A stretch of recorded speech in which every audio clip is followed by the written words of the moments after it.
À l'occasion de la journée mondiale de l'alimentation, la rédaction de Gabon Télévision a bien voulu réaliser un focus sur le processus de fabrication du manioc, un aliment tant prisé par les populations gabonaises. Nous sommes au dépôt de manioc de M. Ndemba, situé au marché d'Akébé, dans le 3e arrondissement de Libreville. Ici, les travailleurs qui vaquent chacun à son occupation ont tous un même but, produire une pâte de manioc qui est un produit de transformation intermédiaire devant servir à la fabrication d'autres produits tels que le bâton de manioc, les beignets, le foufou ou encore du gari. Mais d'où provient ce produit alimentaire devenu quasiment vital au Gabon? Le manioc qui vient là, ce que tu vois là, ça vient du Congo. C'est pas au Gabon, au Congo, au Cameroun. Hein? Ce qui est dans les sacs là, ça vient au Cameroun. Mais en attendant, ce qui est là, c'est Congo. Cette fécule, très prisée par les ménages gabonais, se fait depuis quelques semaines rares et est vendue à un prix élevé. Depuis les élections présidentielles, donc, les frontières sont fermées. Hein? Donc ils sont ouverts depuis 2 jours, mais c'est fermé toujours.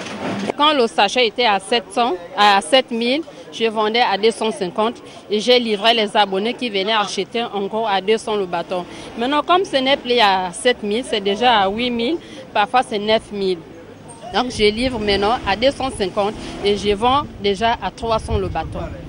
Une situation qui relance la question de la dépendance alimentaire dans notre pays. S'il est vrai que l'agriculture industrielle s'est amplifiée avec le lancement officiel du programme Graines, il n'en demeure pas moins que la production vivrière, celle qui permettrait de nourrir la population à des coûts raisonnables, peine à être atteinte. En 2010, par exemple, les statistiques officielles faisaient état d'une production de 77 000 tonnes de manioc alors que la demande nationale du Gabon se chiffrait à 220 000 tonnes. Loin de trouver des solutions adéquates, l'activité liée à la production, à la fabrication et à la commercialisation du manioc rencontre de plus en plus de difficultés. Et nous, on dépense beaucoup pour les maniocs et les feuilles. Maintenant, toi, tu vas aller. Les maniocs, c'est 8 000. Le manioc et en plus, le brouette, c'est 8 500 francs. Le manioc est maintenant à 9 000. À 9 000 francs le sachet. Donc voilà pourquoi. Quand tu fais les feuilles c'est 50 francs, 15 francs et 8 francs. Tu vas aller revendre ton manioc à combien? Ce n'est plus facile comme avant.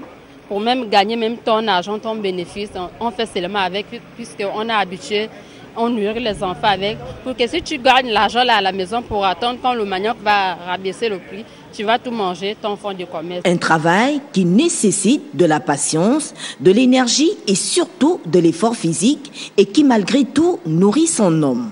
Depuis 5 ans, je vais parler de ce travail-là. Je mets ça dans la bassine, je tamise pour enlever les déchets et ça fait dormir dans la bassine pour que l'eau ça monte et l'amidon ça descend.